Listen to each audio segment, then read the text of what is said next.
하나님의 말씀은 여호수아서 4장 1절부터 24절까지 함께 봉독하겠습니다.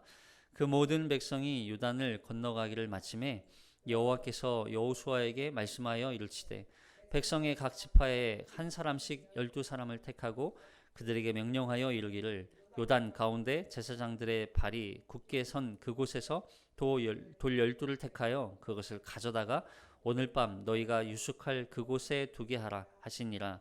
여호수아가 이스라엘 자손 중에서 각 지파에 한 사람씩 준비한 그 12사람을 불러 그들에게 이르되 요단 가운데로 들어가 너희 하나님 여호와의 궤 앞으로 가서 이스라엘 자손들의 지파 수대로 각기 돌 한 개씩 가져다가 어깨에 매라. 이것이 너희 중에 표징이 되리라. 후일에 너희의 자손들이 물어 이르되 이 돌들은 무슨 뜻이냐 하거든 그들에게 이르기를 요단물이 여호와의 언약궤 앞에서 끊어졌나니 곧 언약궤가 요단을 건널 때 요단물이 끊어졌으므로 이 돌들이 이스라엘 자손에게 영원히 기념이 되리라 하라 하니라.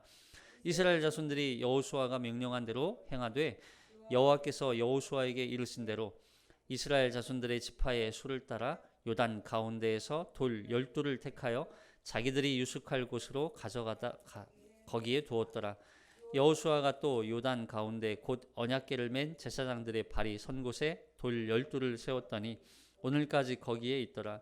또 여호와께서 여호수아에게 명령하사 백성에게 말하게 하신 일 곧 모세가 여호수아에게 명령한 일이 곧 다 마치기까지 궤를 맨 제사장들이 요단 가운데에 서 있고 백성은 속히 건넜으며 모든 백성이 건너기를 마친 후에 여호와의 궤를 제사장들이 백성의 목전에서 건넜으며 르우벤 자손과 갓 자손과 므낫세 반 지파는 모세가 그들에게 이른 것 같이 무장하고 이스라엘 자손들보다 앞서 건너갔으니 무장한 4만 명 가량이 여호와 앞에서 건너가 싸우려고 여리고 평지에 이르니라. 그날에 여호와께서 모든 이스라엘의 목전에서 여호수아를 크게 하심에 그가 생존한 날 동안에 백성이 그를 두려워하기를 모세를 두려워하던 것 같이 하더라. 여호와께서 여호수아에게 말씀하여 이르시되 증거궤를 맨 제사장들에게 명령하여 요단에서 올라오게 하라 하신지라. 여호수아가 제사장들에게 명령하여 이르기를 요단에서 올라오라 하매 여호와의 언약궤를 맨 제사장들이 요단 가운데에서 나오며 그 발바닥으로 육지를 밟는 동시에 요단물이 본 곳으로 도로 흘러서 전과 같이 언덕에 넘쳤더라. 첫째 달 10일에 백성이 요단에서 올라와 여리고 동쪽 경계 길갈에 진침해 여호수아가 요단에서 가져온 그 12돌을 길갈에 세우고 이스라엘 자손들에게 말하여 이르되 후일에 너희의 자손들이 그들의 아버지에게 묻기를 이 돌들은 무슨 뜻이니까 하거든 너희는 너희의 자손들에게 알게 하여 이르기를 이스라엘이 마른 땅을 밟고 이 요단을 건넜음이라. 너희의 하나님 여호와께서 요단물을 너희 앞에 마르게 하사 너희를 건너게 하신 것이 너희의 하나님 여호와께서 우리 앞에 홍해를 말리시고 우리를 건너게 하심과 같았나니 이는 땅의 모든 백성에게 여호와의 손이 강하신 것을 알게 하며 너희가 너희의 하나님 여호와를 항상 경외하게 하려 하심이라 하라. 아멘. 이 말씀에 은혜 있으시기 바랍니다. 우리는 지난 시간에 요단강을 건널 때 언약궤가 먼저 앞서가고 제사장들이 그 언약궤를 메고 앞서가는 것이죠. 그리고 이스라엘 백성들이 그 뒤를 900m 약 1km가량 떨어져 건너게 되는 따라가게 되는 것을 우리가 살펴보았습니다. 언약궤는 하나님의 약속이요 하나님의 임재죠. 하나님의 약속 변하지 않는 하나님의 약속 그리고 그 하나님의 임재 하나님께서 함께 하심 그리고 그 언약궤는 속죄를 상징한다고 말씀드렸어요. 속죄. 그래서 언약궤는 예수 그리스도와 연결이 된다는 것이죠. 굉장히 중요한 역할을 하는 거예요. 언약궤의 역할이. 그래서 이제 요단강을 이스라엘 백성들이 마른 땅으로 건너가기를 마치고 하나님께서 이 여호수아에게 한 명씩 각 지파마다 한 명씩 택하여서 그 한 사람을 통하여서 한 사람씩 12명을 통해서 돌 12개를 가져오게 하세요. 앞서 이 언약궤를 맨 제사장들이 요단강을 건널 때 12명을 택했죠. 그래서 이 12명이 이 일을 이제는 돌을 가져오는 일을 맡게 되는 것이죠. 그리고 이 12사람이 지금 아직 제사장과 언약궤는 요단강 한 복판에 아직 있어요. 그리고 이 12명, 택함 받은 이 12명은 그 요단강 안으로 다시 들어가서 제사장들 앞에, 언약궤 앞에 가서 그 주변에 있는 돌을 주워오는 거예요. 자, 그 말씀이 이제 1절부터 기록되어 있는 것이죠. 자, 1절부터 5절까지 시작. 그 모든 백성이 요단을 건너가기를 마침에 여호와께서 여호수아에게 말씀하여 이르시되 백성의 각 지파에 한 사람씩 12사람을 택하고 그들에게 명령하여 이르기를 요단 가운데 제사장들의 발이 굳게 선 그곳에서 돌 12를 택하여 그것을 가져다가 오늘 밤 너희가 유숙할 그곳에 두게 하라 하시니라. 여호수아가 이스라엘 자손 중에서 각 지파에 한 사람씩 준비한 그 12사람을 불러 그들에게 이르되 요단 가운데로 들어가 너희 하나님 여호와의 궤 앞으로 가서 이스라엘 자손들의 지파 수대로 각기 돌 한 개씩 가져다가 어깨에 매라. 이제 요단강을 다 이스라엘 백성들이 다 건넜어요.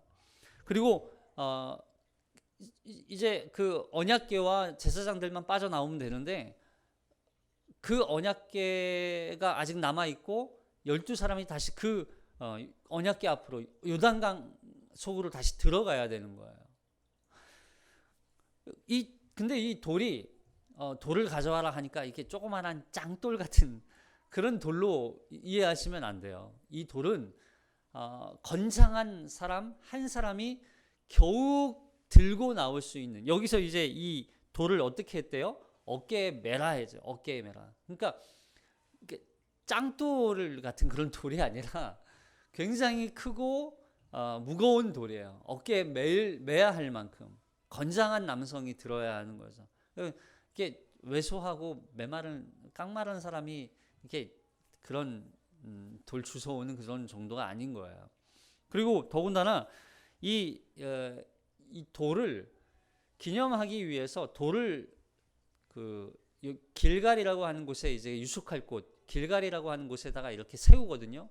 그때 이 돌을 보통은 어떻게 놓냐면 그 당시에는 하나의 이 표징을 세우는 이 돌을 세우는 형식이 이렇게 동그랗게 세워놓습니다. 12개의 돌을 이렇게 동그랗게 이렇게 그래서 하나씩 이렇게 세워서 이걸 이제 이 장소적 개념이 생기는 거고, 그리고 이 돌 세우는 걸 통해서 여기는 참 어떤 의미가 있구나 하는 걸 이제 이들이 알게 되는 거죠.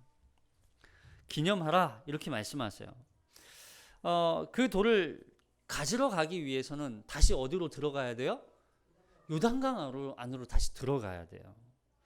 그리고 지금 물론 요단강이 지금 메말라 있는 상태이기 때문에 마른 상태에서 건너는 상황이기 때문에 뭐 좀 이렇게 안정감이 있고 또 편안하게 들어갈 그런 상황은 아니에요.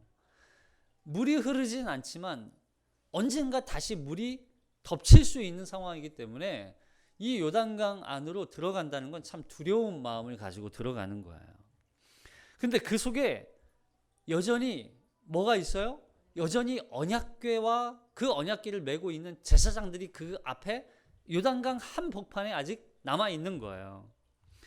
그러니까 결국 하나님의 약속, 하나님의 임재, 그러니까 하나님이 거기에 계신다면 거기에 계시는 그 현장, 거기가 요단강이라 할지라도 거기에 들어갈 수 있어야 된다는 거예요.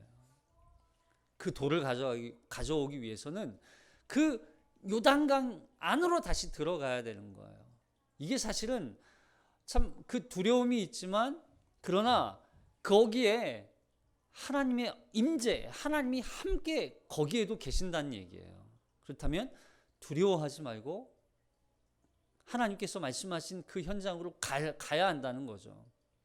이거는 우리가 때로 이런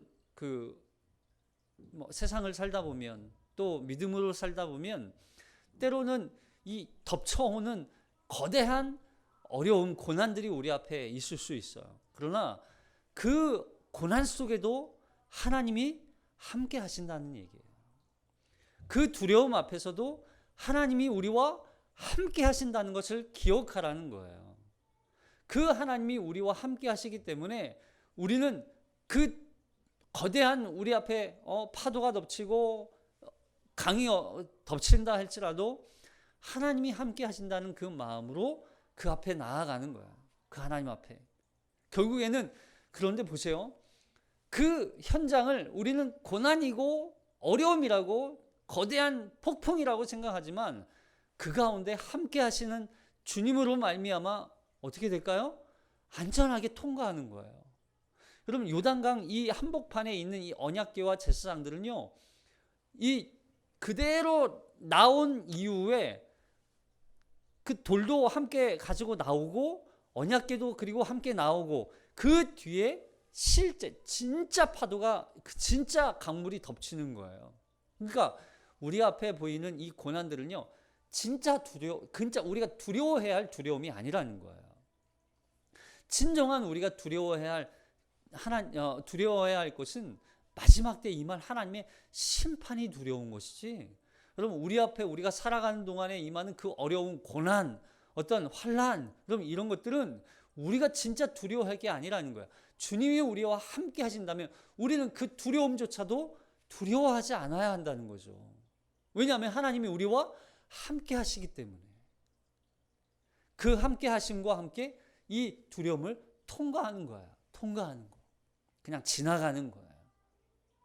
자, 그러면 이렇게 그 12돌을 가져오게 하시는 이유가 뭐냐는 거죠. 자, 6절부터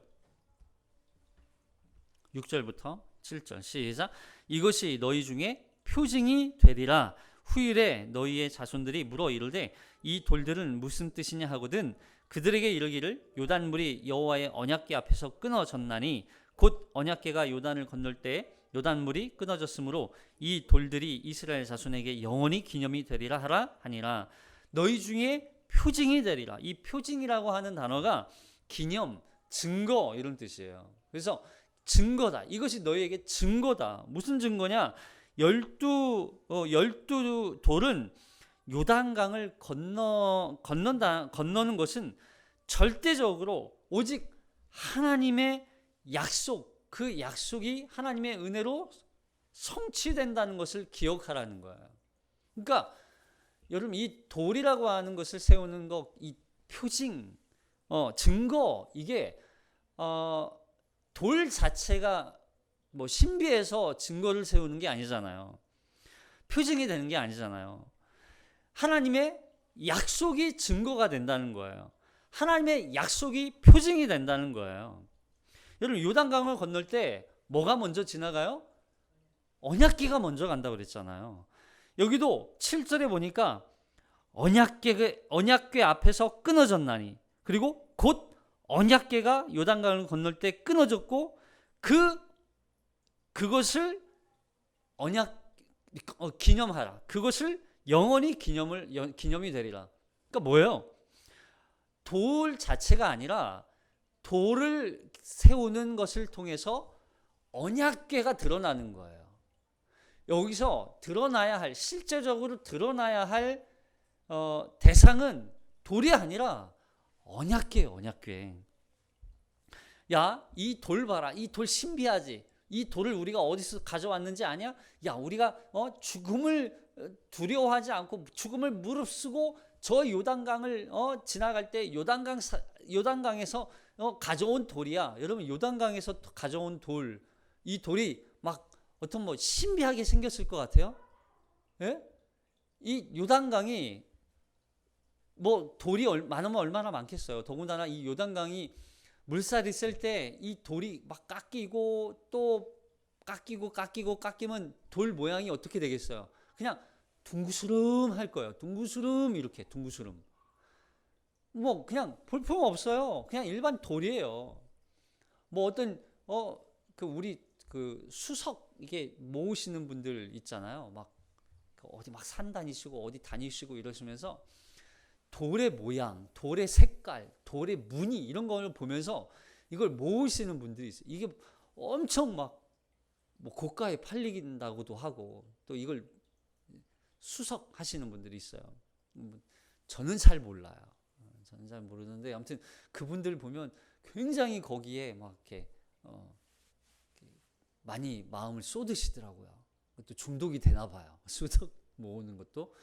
어쨌든 그런 돌이 아니에요. 그냥 일반 팡팡한 돌이에요. 그냥 둥글둥글. 근데 그 돌이 이 요단강을 그 내려오면서 물살에 깎이고 그 불필요한 부분들이 깎이고 해가지고 세워진 이렇게 만들어진 동그란 돌.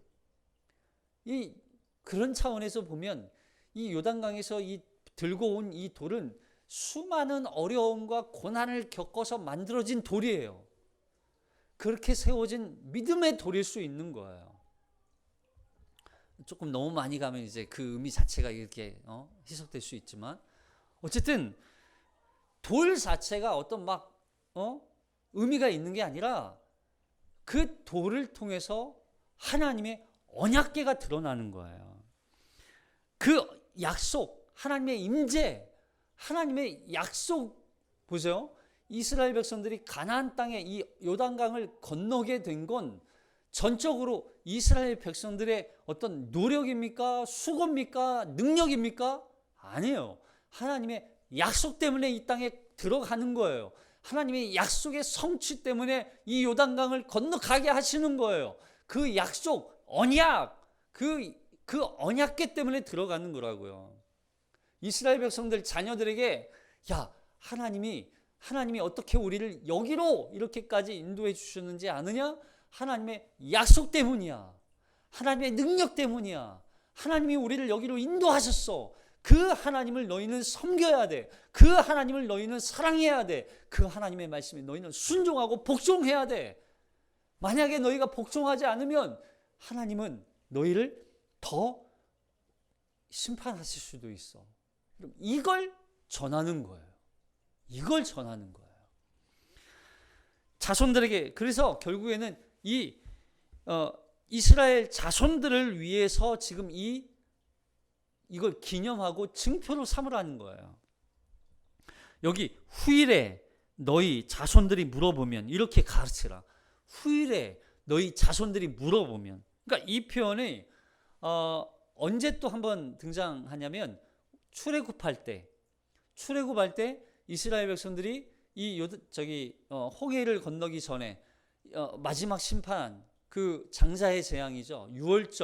유월절을 절기를 지키라 말씀하실 때 그때 이 말씀이 한 번 더 나와요. 자, 여기 출애굽기 12장 12절. 12장 12절 시작. 내가 그 밤에 애굽 땅에 두루 다니며 사람이나 짐승을 막론하고 애굽 땅에 있는 모든 처음 난 것을 다 치고 애굽의 모든 신을 내가 심판하리라. 나는 여호와라.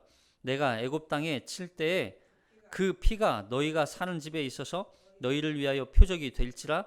내가 피를 볼 때에 너희를 넘어가리니 재앙이 너희에게 내려 멸하지 아니하리라. 너희는 이 날을 기념하여 여호와의 절기를 삼아 영원한 규례로 대대로 지킬지니라.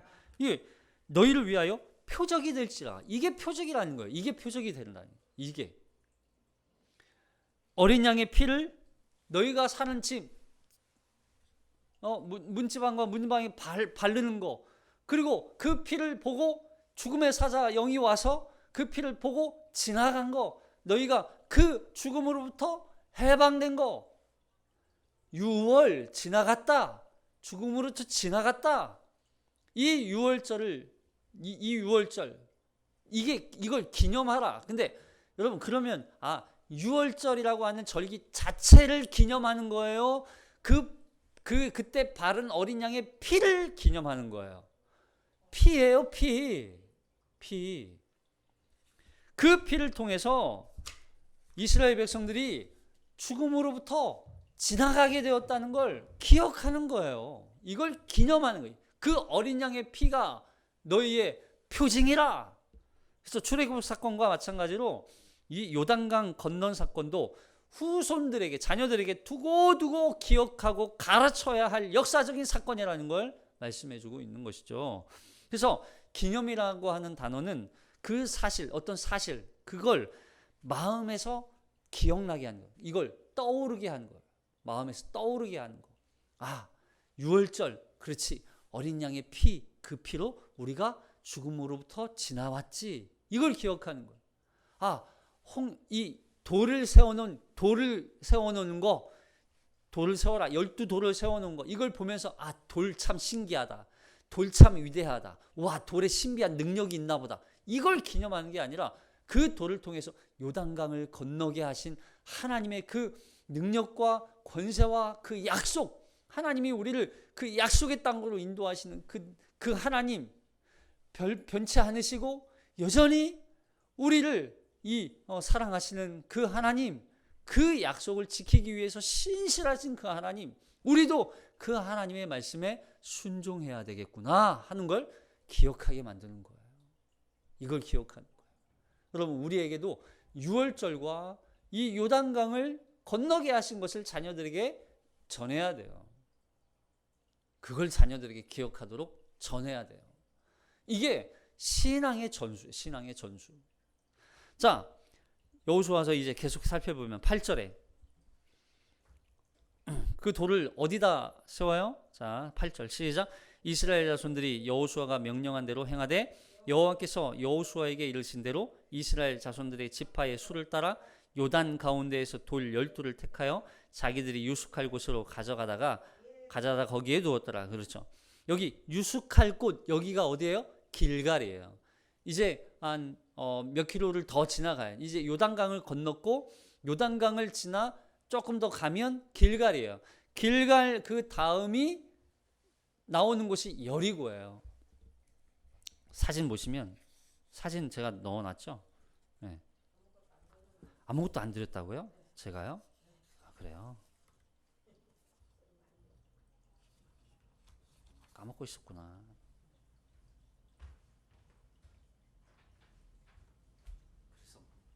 그래서 그랬구나.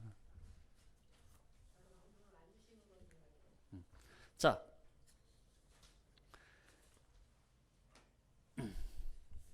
거기가 길갈이에요. 거기가 길갈. 자, 계속 살펴보면 우선 여호수아서 4장 9절을 볼게요. 여호수아서 4장 9절.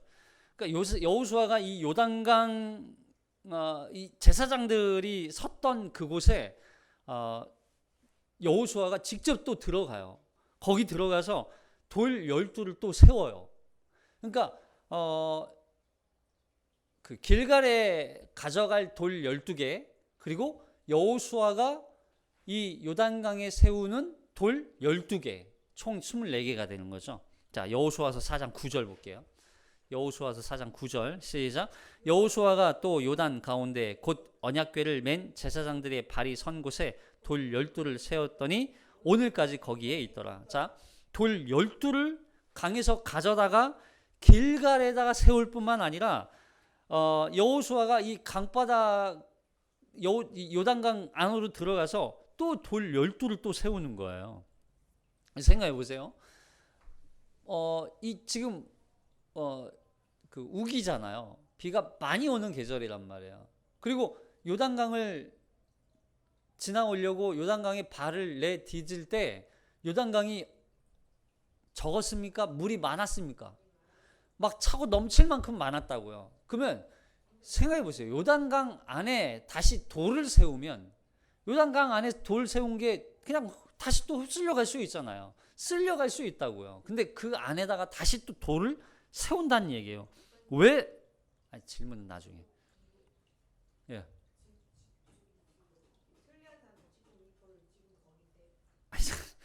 그러니까 요단 한가운데 세워진 이 돌은 뭐 비가 많이 오기 때문에 물이 많으면 이거 그냥 쓸려갈 수 있어요. 그냥 뭐 근데 보이지 않죠.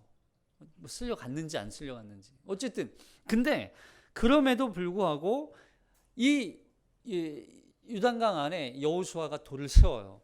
이미 그 모습을 보고 있는 이 이스라엘 백성들 마음속에는 뭐예요? 길갈과 그리고 이 요단강에 세워진 돌이 이게 연결되는 거예요.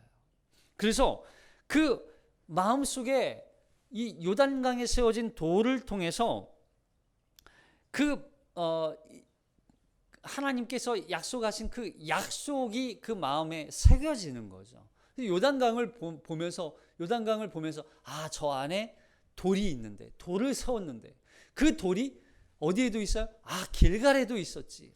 그래, 하나님이 이 요단강을 건널 때 우리에게 그 언약궤를 통해서 우리에게 약속으로 주신 그 땅에 대한 하나님이 약속이 성취되었구나. 우리가 그걸 기억하는 거죠. 요단강을 보면서, 그리고 길갈에 세워진 돌을 보면서. 그래서 그런 의미로 여호수아는 돌 12개를 또 세웠던 것 같아요. 자, 계속 살펴보면 10절. 그 돌이 지금도 있는지는 몰라요. 왜냐하면 오늘까지라고 하는 단어가 지금 오늘 현재 오늘을 얘기하는 게 아니라 그 당시 이 성경 기록할 당시를 얘기하는 거냐, 아니면 그 세대를 얘기하는 거냐, 이런 의미가 뭐 달라지기 때문에 요단강에 이렇게 세워진 돌이 사진상으로는 이렇게 있다고 해요. 근데 그게 누가 세웠는지 아니면 후대에서 세워놓은 돌인지 그건 알 수 없는 거죠. 이 요단강이라고 해서 성지순례 가면 요단강이 이렇게 넓잖아요. 길잖아요. 그 길 중에 실제로 도하, 이렇게 그 길갈을 가기 위해서 건너온 강이 여기다 하고 하는 데는 정확하게는 알 수 없는, 그냥 여기일 것이다 하는 거죠. 그리고 거기에 이제 관광지다 보니까 사람들이 이렇게 의미를 좀 이렇게 갖게 하기 위해서 후대에 이렇게 세우는 돌들이 좀 있어요.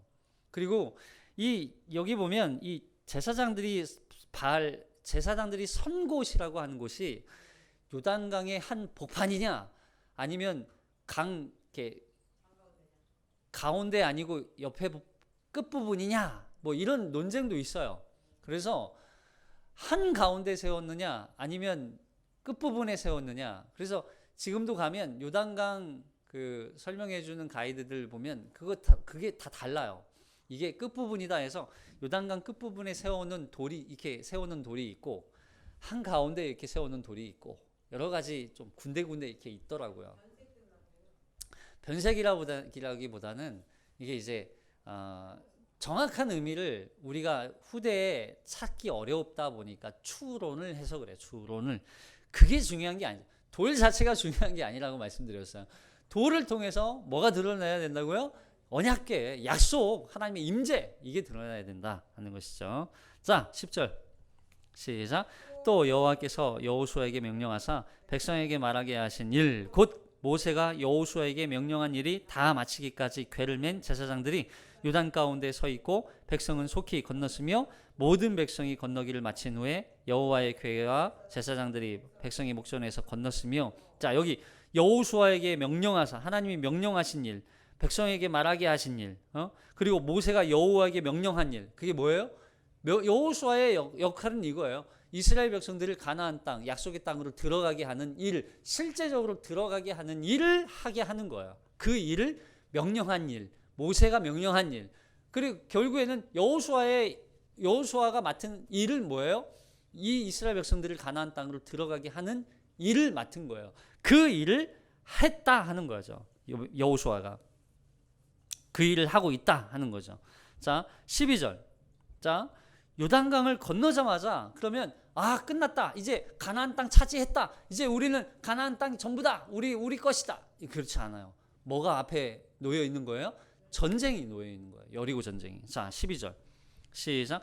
르우벤 자손과 갓 자손과 므낫세 반지파는 모세가 그들에게 이른 것 같이 무장하고 이스라엘 자손들보다 앞서 건너갔으니 무장한 4만 명 가량이 여호와 앞에서 건너가 싸우려고 여리고 평지에 이르니라. 그날에 여호와께서 모든 이스라엘 목전에서 여호수아를 크게 하심에 그가 생존하는 날 동안에 백성이 그를 두려워하기를 모세를 두려워하던 것 같이 하였더라. 자, 요단강을 건너요. 요단강 건넜다고 이제 끝났다는 게 아니라는 거예요. 요단강을 건넌 건 이제 새로운 시작이 그들에게 시작된 거예요. 전쟁이 시작된 거예요. 실제적인 전쟁이 그들이 눈앞에 다가온 거예요. 그 전까지는 저 사람들하고 싸워야 되는구나. 저들과 싸우는구나. 라고 하는 걸 그냥 멀리서 좀 거리감이 있었죠. 그러나 요단강을 건너는 순간 이제 큰일 났다. 우리 앞에 싸워야 되는구나. 전쟁이구나. 그러니까 보세요. 요단강을 건너기 전에는 요단강을 건넌다는 것이 이런 의미예요. 광야 40년의 생활을 청산하는, 마무리하는, 종료하는, 끝내는 의미이기도 하지만, 그죠? 광야 40년의 생활을 끝내는 의미이기도 하지만 새로운 가나안 땅에서의 전쟁이 시작되는 걸 가르쳐 주는 거예요. 여러분, 우리가 이게 마찬가지예요. 여러분, 우리가 이거 우리는 이제 하나님 예수 그리스도를 믿음으로 말미암아 구원을 받아 주님이 우리를 위해서 십자가에 달려 죽으시고 부활하시고 승천하신 그 사건을 내가 실제적으로 내가 나의 죄를 사함받고 내가 영원한 생명을 얻었다는 것을 나는 확신하고 믿어. 여러분, 그럼 끝이에요? 구원 그게 끝입니까? 아니, 우린 새로운 삶이 시작되는 거예요. 뭐예요? 이제는 구원받은 자로서 우리 앞에 놓여 있는 이제 구원을 이루는 삶을 살아가는 거예요. 구원을 이루는 삶. 여러분, 구원이 저절로 그냥 구원 받았으니까 이제는 나는 이제 구원 받았어. 마음대로 살아도 돼? 여러분, 그런 거예요? 아니라는 거예요. 이제 구원을 받은 자로서 온전한 구원이 이루어지도록 우리의 삶이 그 구원에 합당한 삶을 살게 되는 거예요. 이게 거룩, 성화를 이루는 거예요. 새로운 삶이 시작된단 말이에요. 때로는 가나안 족속들처럼 여전히 우리 앞에 우리의 삶 가운데 죄와 타락한 그런 삶의 모습들이 우리 삶에 여전히 놓여 있어요. 그것들과 계속 싸워야 돼요. 내 안에 죄의 어떤 쓴뿌리들이, 죄의 옛 습관들이, 그 옛 사람이 우리 안에 남겨 있단 말이에요. 그것들과 계속 싸워서 이겨내야 돼요. 그걸 전쟁이라고 표현하는 거죠. 그걸 영적인 싸움, 영적인 전쟁, 그 전쟁을 통해서 승리해야 돼요. 물론 반드시 우리는 승리하게 될 거예요. 뿐만 아니라 우리 앞에 놓여있는 삶의 수많은 장벽들이 우리 앞에 있단 말이에요. 수많은 고난들이 우리 앞에 있단 말이에요. 수많은 또 악한 세력들이 우리 앞을 가로막고 있단 말이에요. 그 삶을 우리는 싸우며 달려가야 할 자들로 우리의 삶의 신분이 바뀐 거예요. 구원받았다고 끝이 아니라 새로운 삶이 시작되었다. 이스라엘 백성들, 그래서 전쟁을 준비하는 거예요. 그 전쟁을 앞서 루벤 자손 갓 그리고 므낫세 자손들이 그 싸움에 선봉대로 서는 거죠. 왜요? 약속했잖아요. 이들은 지금 요단강 동편을 이미 얻었어요. 이제 서편을 얻기 위해서 먼저 앞서 나가 싸우겠다. 그들이 고백했기 때문에 그 싸움을 준비하는 거죠. 자, 그리고 나서 언약궤를 맨 제사장들이 요단강에서 올라오자 물이 다시 전처럼 넘쳐 흐르게 됩니다. 자, 15절. 드라마 같지 않아요? 이런 모습 보면. 자, 15절 시작. 여호와께서 여호수아에게 말씀하여 이르시되 증거궤를 맨 제사장들에게 명령하여 요단에서 올라오게 하라 하신지라. 여호수아가 제사장들에게 명령하여 이르기를 요단에서 올라오라 하매 여호와의 언약궤를 맨 제사장들이 요단 가운데에서 나오며 그 발바닥으로 육지를 밟는 동시에 요단물이 본 곳으로 도로 흘러서 전과 같이 언덕에 넘쳤더라.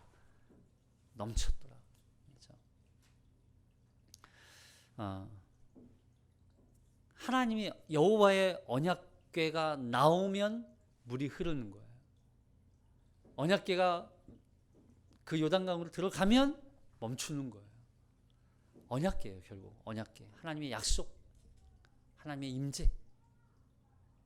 자, 그리고 길갈에 진을 치고 그곳에 12돌을 세웁니다. 자, 19절 24절 끝까지 시작. 첫째 달 10일에 백성이 요단에서 올라와 여리고 동쪽 경계 길갈에 진침해 여호수아가 요단에서 가져온 그 12돌을 길갈에 세우고 이스라엘 자손들에게 명령하여 이르되 후일에 너희의 자손들이 그들의 아버지에게 묻기를 이 돌들은 무슨 뜻이니까 하거든 너희는 너희의 자손들에게 알게 하여 이르기를 이스라엘이 마른 땅을 밟고 이 요단을 건넜음이라 너희 하나님 여호와께서 요단물을 너희 앞에서 마르게 하사 너희를 건너게 하신 것이 너희의 하나님 여호와께서 우리 앞에 홍해를 말리시고 우리를 건너게 하심과 같았나니 이는 땅의 모든 백성에게 여호와의 손이 강하신 것을 알게 하며 너희가 너희의 하나님 여호와를 항상 경외하게 하려 하심이라 하라. 아멘. 그러니까 12돌을 길갈에 세워요. 이 돌을 세우는 것은 요단강이 그 열리는 이 기적을 경험한 지금 이 세대들, 이 사람들, 그들이 지금 요단강이 메마르는 그 모습을 본 이 사람들, 이 세대를 위한 것이라기보다는 결국 이걸 돌을 세우는 세우는 것을 통해서 다음 세대, 자녀들, 물론 이 안에는 어린아이들도 있고 이미 태어난 아이들도 있겠지만 그 자녀들뿐만 아니라 그 다음 세대 태어날 자녀들까지 그리고 그 다음 세대들을 포함해서 이걸 가르치기 위한 목적이라는 거예요. 그들에게 전하기 위한 목적이라는 거죠. 여기 길갈이라고 하는 이 지역의 뜻이 무슨 뜻이냐면 수치가 물러가다 하는 뜻이에요. 수치가 물러가다. 여기 여호수아서 5장 9절에 보시면 우리가 다음 주에 이제 살펴볼 장면인데 여호수아서 5장 9절에 보면 시작. 여호와께서 여호수아에게 이르시되 내가 오늘 애굽의 수치를 너희에게서 떠나가게 하였다 하셨으므로 그곳 이름을 오늘까지 길갈이라 하느니라. 애굽의 수치를 너희에게서 떠나가게 하였다. 그래서 길갈이라 하라. 그러니까 수치가 떠나갔다는 거예요. 수치가 떠났다. 수치가 굴러갔다. 이런 뜻도 있거든요. 수치가 굴러갔다. 그래서 이 길갈은 애굽의 수치라는 말은 애굽에서 무슨 생활했습니까? 노예 생활했잖아요. 노예 생활, 노예로 살았던 그 삶. 그럼 노예로 왜 살았어요? 노예가 된 이유가 뭐예요? 결국 하나님께 불순종하였기 때문에 그들이 이런 살해하고 노예로 전락되었던 거잖아요. 그 죄악의 수치가 바로 430년 동안 받은 그 애굽의 수치, 그게 애굽의 수치인 거예요. 죄악의 수치죠. 죄악의 수치. 죄로 말미암아 당한 그 고난의 수치. 얼마나 그 고통 가운데 살았습니까? 얼마나 비참한 가운데 살았어요. 그 죄의 수치, 그 수치가 굴러갔다. 그 죄의 수치가 떠나갔다. 그 죄악의 수치 벗어 던졌다. 이런 뜻이에요. 벗어 던졌다. 누구로 말미암아? 하나님의 은혜로. 결국 길갈은 이스라엘 백성들의 그 신분의 변화를 보여주는 거예요. 그 전에는 죄의 옷을 입고 있어요. 노예의 옷을 입고 있어요. 여전히.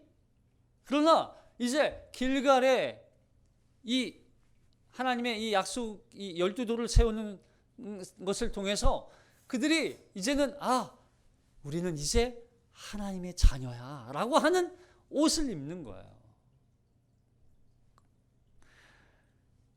그리고 이 12돌을 통해서 그들이 신분의 변화를 이제는 얻은 백성들, 그 자손들에게 뭘 가르쳐야 돼요? 자, 여기 세 가지로 함축이 되거든요. 세 가지는 뭐냐면 이스라엘 자손이 마른 땅을 밟고 요단을 건넜다는 거. 두 번째는 뭐예요? 하나님이 홍해를 가르치고 그 땅을 마르게 한 것처럼 요단을 가르고 그 땅을 마르게 한 것을 가르치라는 거죠. 그리고 셋째는 땅의 모든 백성이 하나님의 손이 강한 것을 알고 하나님을 경외해야 한다는 것을 가르치는 거예요. 이 세 가지예요. 자, 그럼 첫 번째, 이스라엘 자손이 마른 땅을 밟고 요단강을 건너갔다는 거. 자꾸 여기에서 계속 마른 땅 얘기가 계속 반복되잖아요. 마른 땅, 마른 땅, 마른 땅. 왜 이렇게 마른 땅이 강조될까? 이 마른 땅이라고 하는 건 단순히 그냥 이렇게 물이 흐르지 않고 온전하게 완전하게 메마른 땅 안전하게 건너갔다. 이걸 강조하기 위해서 메마른 땅, 마른 땅이라고 표현한 건 아니에요. 왜냐하면 이사야서 53장에 보면 이 마른 땅을 그리스도로 상징합니다. 이사야서에 보면 이 예수님을 표현할 때 마른 땅에서 나온 뿌리라는 표현이 있어요. 마른 땅에서 나온 뿌리. 이런 표현이 예수 그리스도를 가리키고 있어요. 그래서 이 표현은 예수 그리스도의 어떤 겸손하고 비천한 그런 출생과 그의 생애, 그의 삶을 상징하기도 하거든요. 근데 이 마른 땅이라고 하는 게 불모의 땅 또는 황폐하고 저주의 땅의 의미를 갖고 있어요. 근데 그 마른 땅이 마치 그 예수님이 사람들에게 외면받고 멸시당하며 또는 하나님의 이 저주의 상징인 십자가죠. 이 십자가에 달려 죽음이 상징하는 것이 바로 이 마른 땅이에요. 근데 그 마른 땅에서 뭐가 나온다고요? 뿌리가 나와요. 뿌리가. 마른 땅에서 뿌리가 나와요.